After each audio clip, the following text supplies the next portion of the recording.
Hello mga katiktik, magandang umaga po. Ngayong araw po ang pag-uusapan natin is about dito sa account restricted po mga katiktik, no?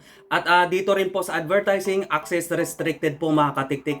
So mga katiktik, ito ay karaniwan po talaga at ngayon ay marami na pong nagkaroon ng ganitong problema sa kanilang mga account po mga katiktik. So ano nga ba ang dahilan kung bakit tayo nagkaroon ng account restricted po mga katiktik, no? Siguro dito po ay nagkaroon po tayo ng outstanding balance po sa ating mga ads na or nag-post po tayo mga katiktik tapos hindi po tayo nakapag payment po or hindi po tayo nakapagbayad po ng remaining balance po kay Facebook po mga katiktik, no?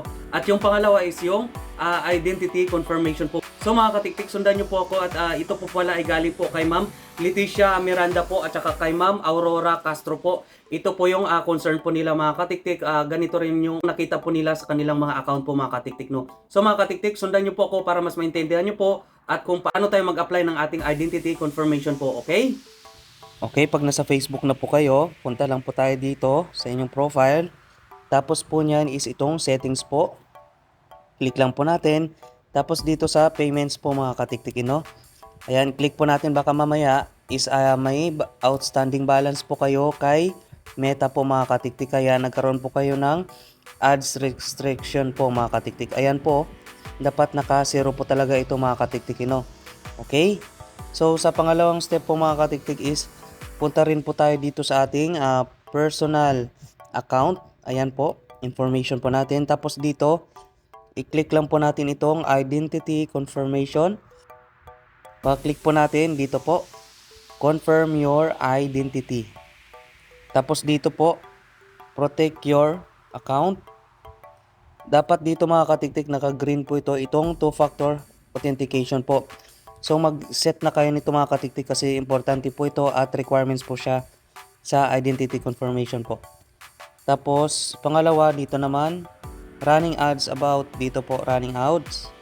Ayan po, i-click lang po natin tapos where you, yan o, run ads. So dapat mag-select tayo dito ng Philippines. Okay, hanapin lang po natin yung Philippines. Okay, so ito po, Philippines, click lang po natin. Ayan po, pagkatapos po dyan, so complete na po yung ano natin, no? Ayan. Tapos dito na tayo, personal ID po, i-click lang po natin. Tapos ito, upload. Tapos continue. Next. Dito naman mga katiktik, choose ka ng ID po. So kung ano, marami pa po yan. Ayan. So mamili lang po tayo mga katiktik.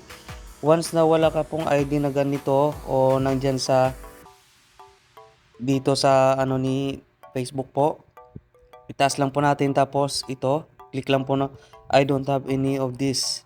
Tapos mag-upload lang po mga katiktik ng ayan. Tapos next. Tapos okay na po yan mga katiktik, hintayin nyo na lang po. Okay na yan.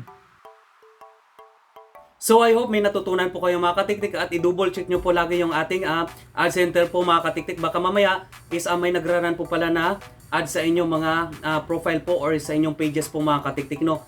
Okay, yan lang po muna mga katiktik at pa-share naman po nito mga katiktik para mas matulungan din po natin ang ating kapwa content creator po. At kung di ka rin po nakapag-follow sa akin, pa-follow na din po sa Katiktik channel po at nagtuturo po ako ng tips and tutorial.